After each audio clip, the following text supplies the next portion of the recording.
ನಮಸ್ಕಾರ ರೀ ಎಲ್ಲ ಜವಾರಿ ಮಂದಿಗೆ. ಎಲ್ಲರೂ ಹೆಂಗದಿರಿ? ಎಲ್ಲರೂ ಚಲೋ ಅದಿರಿ ಅನ್ಕೊಂಡು ಈ ವಿಡಿಯೋ ಸ್ಟಾರ್ಟ್ ಮಾಡೋಣ ಬರ್ರಿ. ಜಗತ್ತಿಗೆ ಒಬ್ಬನೇ ಅಧಿಪತಿ ಇರಬೇಕು ಥಾಮಸ್, ಅದು ನಾನಾಗಿರ್ಬೇಕು. 2.5 ವರ್ಷಗಳ ಕಾಲ ಕಾಯ್ದು ಈಟಾದ ಕಿಚನ್ ಅಭಿಮಾನಿಗಳು ಕೂಲಾಗುವ ಸಮಯ ಬಂದೇ ಬಿಡ್ತು.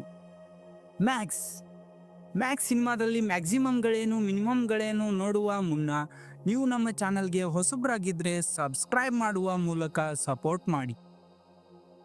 ಇನ್ನು ಈ ಮೂವಿದ ಸ್ಟೋರಿ ಬಗ್ಗೆ ಹೇಳ್ಬೇಕಂದ್ರೆ, ಅವಾಗಲೇ ಸಸ್ಪೆನ್ಷನ್ ಮುಗಿಸ್ಕೊಂಡು ಹೊಸ ಸ್ಟೇಷನ್ಗೆ ರಿಪೋರ್ಟ್ ಆಗಬೇಕಾಗಿರುತ್ತೆ ಅರ್ಜುನ್ ಮಹಾಕ್ಷಯ ಅವರು.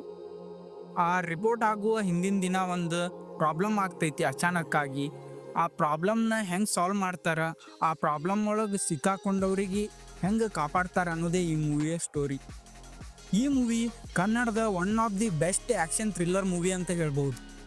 ಇದು ಒನ್ ನೈಟ್ ಒಳಗೆ ಮುಗಿಯುವಂಥ ಕತೆ ಆಗಿದ್ದರಿಂದ ಇದರೊಳಗೆ ಯಾವುದೇ ಥರದ ಲ್ಯಾಗ್, ಯಾವುದೇ ಥರದ ಅನ್ನೆಸೆಸರಿ ಸಾಂಗ್ಸ್, ಅನ್ನೆಸೆಸರಿ ಸೀನ್ಸ್ ಯಾವುದೇ ಇರೋದಿಲ್ಲ.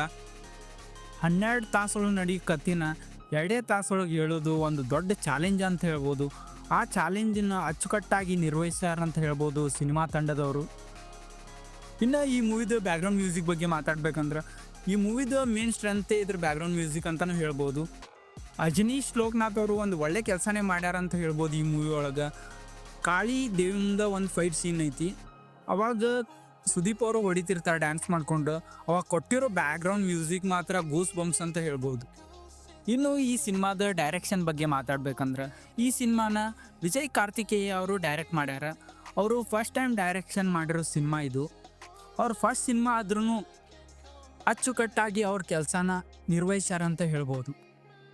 ಇನ್ನು ಕಿಚ್ಚ ಸುದೀಪ್ ಅವ್ರ ಆ್ಯಕ್ಟಿಂಗ್ ಬಗ್ಗೆ ಮಾತಾಡ್ಬೇಕಂದ್ರೆ, ಅರ್ಜುನ್ ಮಹಾಕ್ಷಯ ಅನ್ನೋ ಕ್ಯಾರೆಕ್ಟ್ರಿಗಿರೋ ಸೀರಿಯಸ್ನೆಸ್ಸು, ಹೆಂಗೆ ದೊಡ್ಡ ದೊಡ್ಡ ಪ್ರಾಬ್ಲಮ್ಸ್ನ ಕಾಮಾಗಿ ಸಾಲ್ವ್ ಮಾಡಬೇಕು, ಆ್ಯಂಡ್ ಆ ಕ್ಯಾರೆಕ್ಟ್ರಿಗಿರೋ ಸ್ವ್ಯಾಗ್ ಮತ್ತು ಆ ಕ್ಯಾರೆಕ್ಟ್ರಿಗಿರೋ ಆ್ಯಟಿಟ್ಯೂಡ್ನ ಸಂಪೂರ್ಣವಾಗಿ ಅಭಿನಯಿಸಿ ಇನ್ನೊಂದು ಸಲ ಪ್ರೂವ್ ಮಾಡ್ಯಾರ ಯಾಕೆ ಅವರು ಅಭಿನಯ ಚಕ್ರವರ್ತಿ ಅಂತ. ಇನ್ನು ಈ ಸಿನಿಮಾದ ಮಿನಿಮಮ್ಸ್ ಬಗ್ಗೆ ಮಾತಾಡ್ಬೇಕಂದ್ರೆ, ನೆಗೆಟಿವ್ ಕ್ಯಾರೆಕ್ಟರ್ಗಳಿಗೆ ಅಷ್ಟು ಪವರ್ ಇಲ್ಲ ಅಂತ ಫೀಲ್ ಆಗ್ತೈತಿ. ಆ್ಯಂಡ್ ಸ್ಟಾರ್ಟಿಂಗ್ ಒಂದು ಐಟಮ್ ಸಾಂಗ್ ಬರ್ತೈತಿ, ಅದ್ರೊಳಗೆ ಯಾವುದ್ರೆ ಗೊತ್ತಿರುವಂಥ ಹೀರೋಯಿನ್ಸಿಗೆ ಹಾಕೊಂಡು ಮಾಡಿದ್ರೆ ಏನೋ ಒಂದು ಪ್ರಮೋಷನಿಗೆ ಹೆಲ್ಪ್ ಆಗ್ತಿತ್ತು ಅನ್ನಿಸ್ತೈತಿ. ಇನ್ನು ಲಾಸ್ಟ್ ಹೇಳ್ಬೇಕಂದ್ರೆ, ಈ ಸಿನಿಮಾದ ಪ್ರೀಕ್ವಲ್ ಬರ್ಬೇಕಂತ ನಾ ಎಕ್ಸ್ಪೆಕ್ಟ್ ಮಾಡತ್ತೀನಿ. ಇದಿಷ್ಟು ನನ್ನ ಒಪಿನಿಯನ್ ಆಗಿತ್ತು ಮ್ಯಾಕ್ಸ್ ಬಗ್ಗೆ. ನಿಮ್ಮ ಒಪಿನಿಯನ್ನು ಕಮೆಂಟ್ ಸೆಕ್ಷನ್ ಒಳಗೆ ಹಾಕ್ರಿ. ನಮ್ಮ ಚಾನಲ್ ಸಬ್ಸ್ಕ್ರೈಬ್ ಮಾಡಿಲ್ಲ ಅಂದ್ರೆ ಸಬ್ಸ್ಕ್ರೈಬ್ ಮಾಡಿರಿ, ಸಪೋರ್ಟ್ ಮಾಡಿರಿ. ನೆಕ್ಸ್ಟ್ ವಿಡಿಯೋ ಒಳಗೆ ಸಿಗೋವರೆಗೂ ಬಾಯ್.